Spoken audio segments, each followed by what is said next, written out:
आचार्य चाणक्य के अनुसार जो लोग संसार में केवल धन की इच्छा करते हैं वे अधम अर्थात नीच कोटि के हैं। मध्यम श्रेणी के लोग धन और सम्मान दोनों की इच्छा करते हैं, जबकि उत्तम कोटि के मनुष्यों को केवल आदर सम्मान ही चाहिए होता है।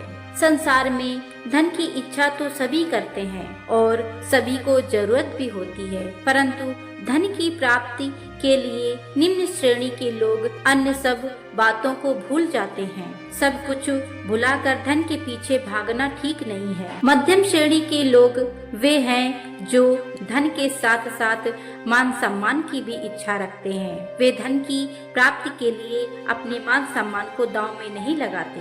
श्रेष्ठ पुरुष अर्थात उत्तम कोटि के मनुष्य वे हैं जिनके लिए आदर सत्कार ही सब कुछ है। उत्तम कोटि के लोगों को महात्मा कहा जाता है। उनके लिए धन का विशेष महत्व नहीं होता। वे धन का प्रयोग जीने के लिए करते हैं, धन के लिए नहीं जीते। चाणक्य कहते हैं कि व्यक्ति को अत्यंत सरल और सीधे स्वभाव का भी नहीं होना चाहिए। सीधे व्यक्ति को सब अपने उपयोग में लाना चाहते हैं, जिससे उसे अक्सर हानि ही होती है, क्योंकि उसके हित की चिंता किसी को नहीं होती। आचार्य के अनुसार व्यक्ति को सदैव अपना रूप नहीं बदलते रहना चाहिए और न ही स्थान। वे कहते हैं कि केवल उसी धनी व्यक्ति को सम्मान समाज में होता है जो उस धन का सदुपयोग करता है, अर्थात अच्छे धन को कामों में लगाता है, क्योंकि जो अच्छे लोग इस संसार में आते हैं उनमें दान देने की प्रवृत्ति होती है, जो कटु भाषण नहीं करते,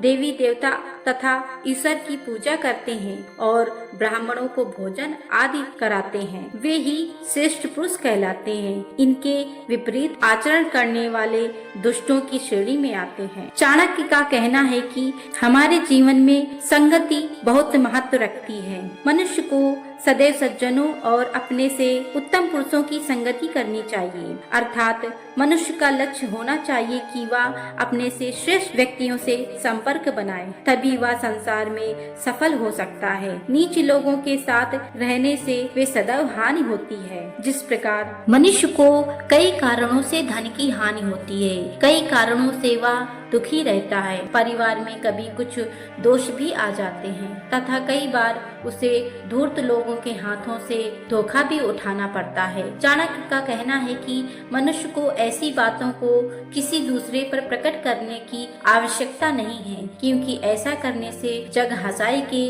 अतिरिक्त कुछ हाथ नहीं आता। इससे सामाजिक प्रतिष्ठा पर भी आंच आती है। जो मनुष्य लेन देन के संबंध में संकोच करता है उसे हानि उठानी पड़ती है। किसी विद्या की प्राप्ति अथवा कोई गुण सीखने में भी समय मनुष्य को संकोच नहीं करना चाहिए। यहाँ संकोच न करने का अर्थ यह नहीं है कि मनुष्य अत्यंत लोभी हो जाए। मनुष्य को संतोषी होना जरूरी है, परंतु कुछ बातें ऐसी भी हैं जिनके संबंध में संतोष करने से हानि होती है, जैसे विद्या, प्रभु का स्मरण और दान आदि।